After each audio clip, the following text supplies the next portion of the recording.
There's a provision buried inside the annual defense bill that social media is calling a US-Israel military merger.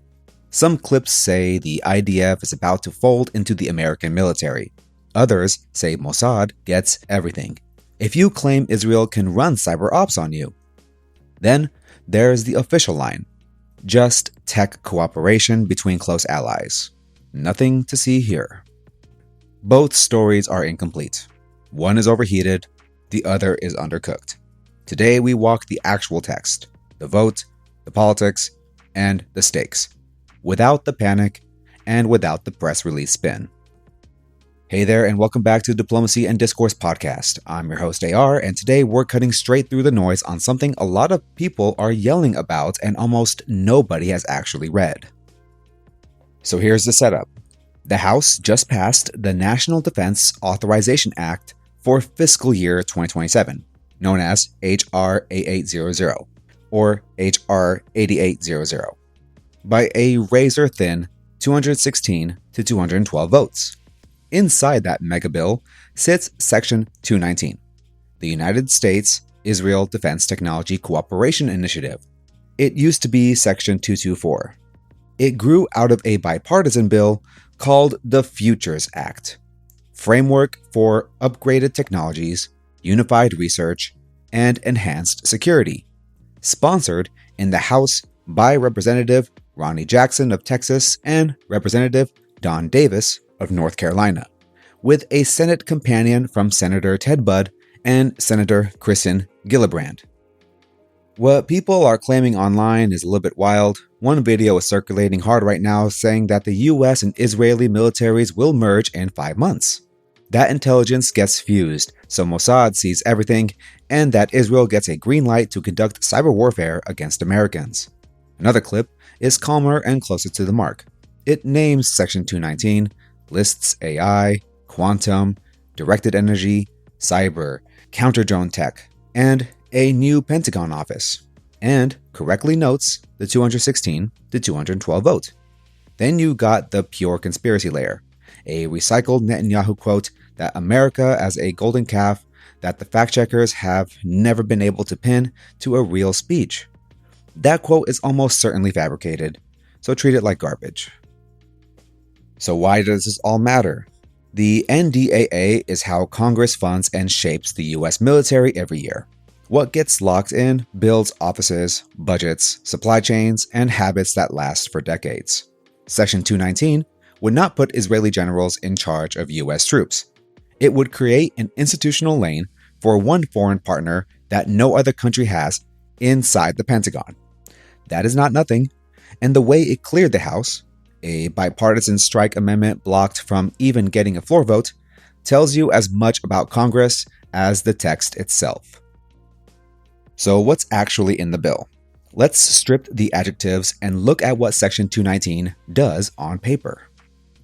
First, it directs the Secretary of Defense to designate a Pentagon executive agent to oversee U.S.-Israel defense technology cooperation. That phrase, executive agent, is not casual.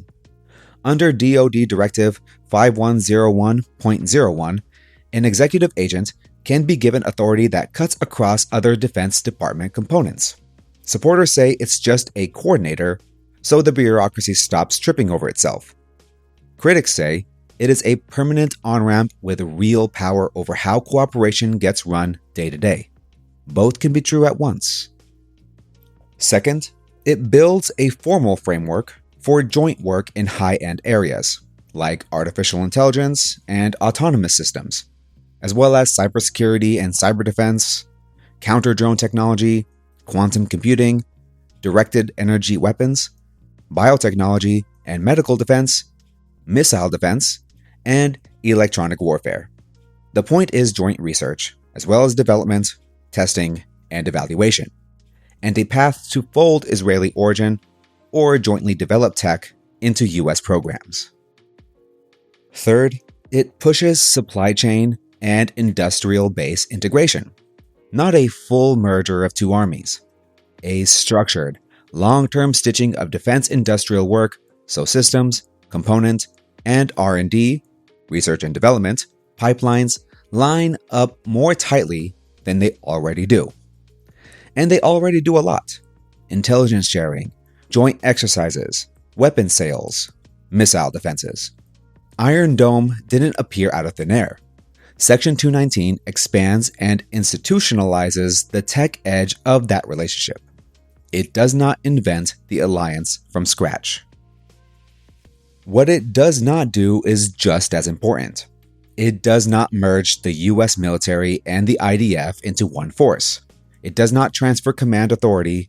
It does not put American troops under Israeli command, or the reverse. It does not legally require the United States to fight Israel's wars. It does not authorize Israel to run cyber operations against US citizens. It does not hand the Mossad the keys to the entire US intelligence community. If someone is telling you those things, as settled fact, they are either confused or selling clicks. So where does the merger language come from?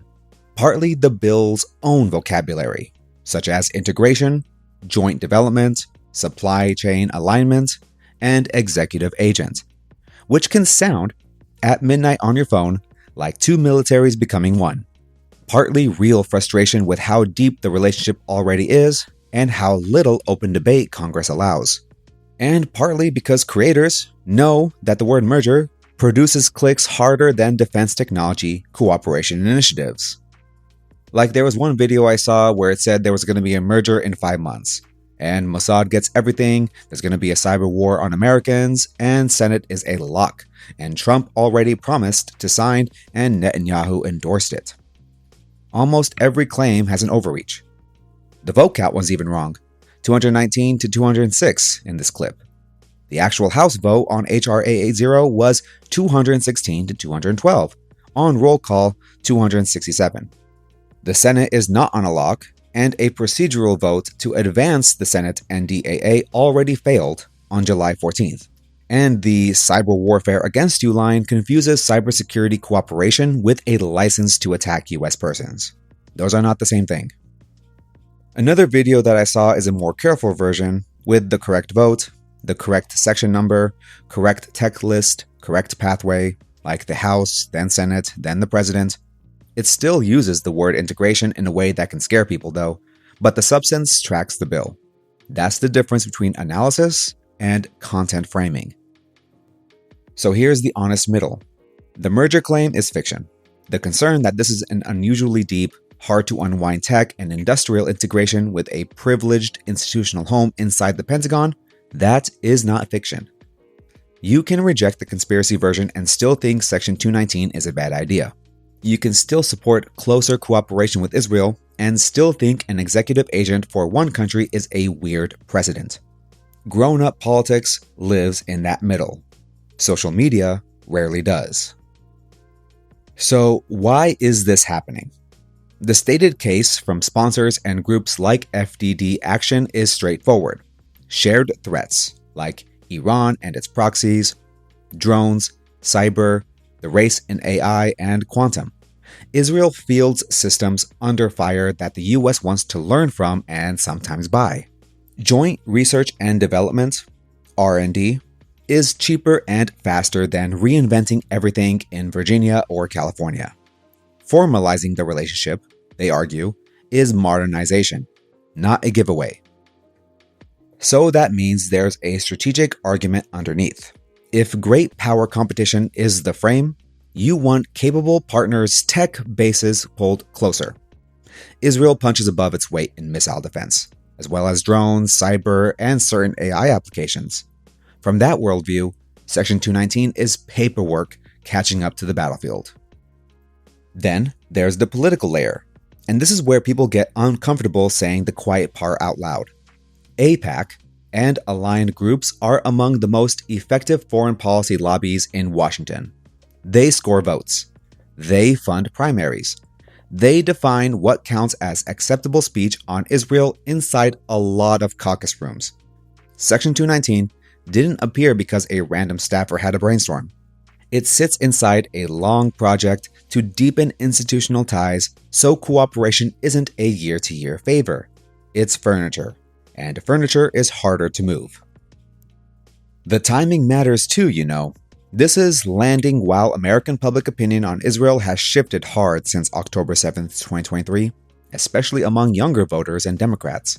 And while the war in Gaza has made unconditional support a live political liability in some districts and a purity test in others. Pushing a deeper integration measure now, through a must-pass defense bill, is a classic move. Attach the sensitive thing to the thing nobody wants to be seen killing. Here are the opposition's real concerns. Representative Thomas Massie and Representative Ro Khanna tried to strip Section 219 with a bipartisan amendment. They didn't get a clean fight. The House Rules Committee blocked that amendment from floor consideration, so members never had to put their names on a recorded vote about this provision alone. That procedural kill is one of the most important facts in this story, and it barely trends compared to merger memes. Their core argument, echoed by people like Senator Bernie Sanders, Senator Chris Van Hollen, and analysts at the Quincy Institute, is not that Israel is uniquely evil or that tech cooperation is always wrong. It's that this structure is unique. No other bilateral partner gets a dedicated Pentagon executive agent like this. That creates what critics call a parallel institutional lane, a path for Israeli-linked priorities that can bias procurement, shape research agendas, and sit uncomfortably close to authorities that can outrank normal bureaucratic checks. Oversight is the second real issue. Deep tech sharing in AI, quantum, cyber, and directed energy raises counterintelligence questions. Who vets the flow which way?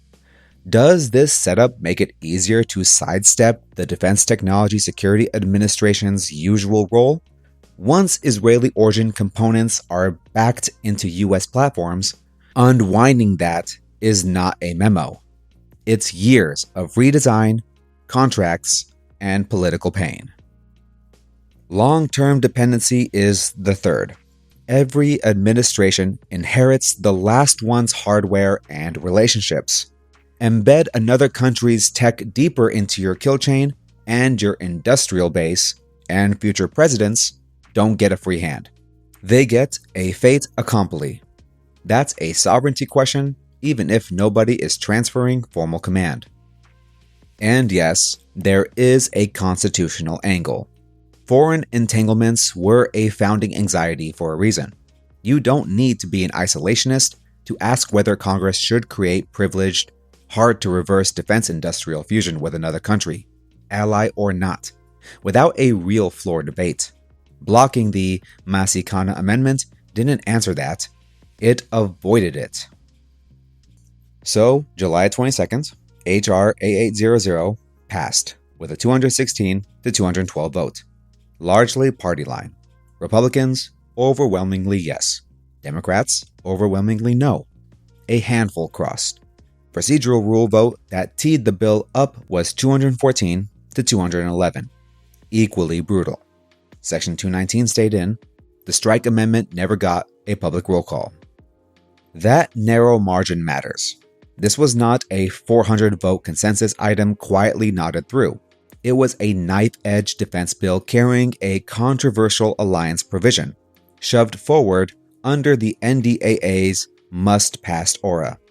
Members who hated Section 219 still had to weigh whether they would vote against the entire defense authorization over it. Leadership knows that math. Lobbyists know that math. That's why sensitive foreign policy writers love the NDAA. The political pressure around Israel votes has been ugly and expensive.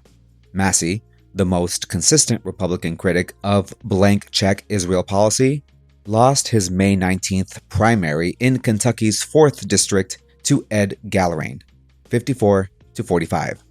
Total spending hit roughly $32 to $34 million, the most expensive House primary in U.S. history. AIPAC's United Democracy Project, the Republican Jewish Coalition, and a Trump-backed super PAC were major players. Trump endorsed Gallrain. Defense Secretary Pete Hegseth campaigned in Kentucky against Massey.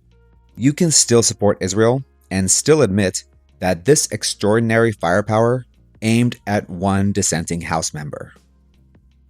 The other side of the coin.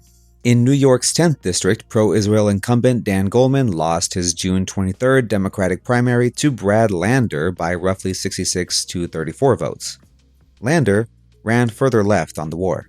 AIPAC money did not save Goldman. So no, lobby does not win every race. But the Massey result sent a message every Republican office can hear. Break ranks on this portfolio, and the cavalry may show up in your primary. That shapes votes long before the clerk calls the roll. So what happens next? Now we gotta talk about the Senate. If you only watched the loudest clips, you would think this is done. It isn't. The House passed its bill, the Senate has not. The Senate's version, S. 4784, carries a parallel provision, Section 1217. On July 14th, the Senate failed a procedural vote to advance its NDAA. Stalled means stalled, not dead forever, not inevitable either. So here's what it needs. The Senate has to clear procedural hurdles, pass its bill, then almost certainly go to conference with the House to merge the two versions. Only the final conference report goes to the president. Any one of those steps can narrow, rewrite, or, less likely but not impossible, drop or dilute the Israel Tech Initiative.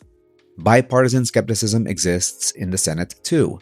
Sanders and Van Hollen are not alone in wanting a harder look.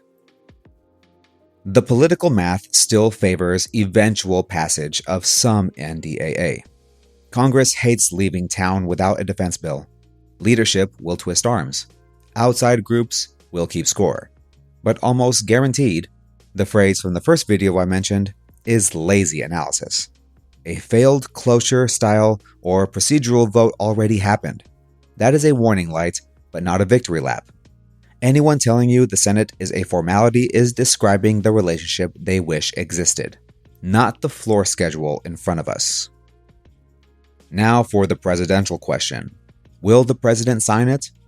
Donald Trump has not, based on the reporting we checked, put out a detailed public statement specifically blessing Section 219 by name. What he has done is broader and louder, a consistently pro-Israel posture, and a direct role in helping take out Massey by endorsing Gallrain. Videos claiming he has already promised to sign this exact bill are ahead of the evidence. The calculation is not mysterious.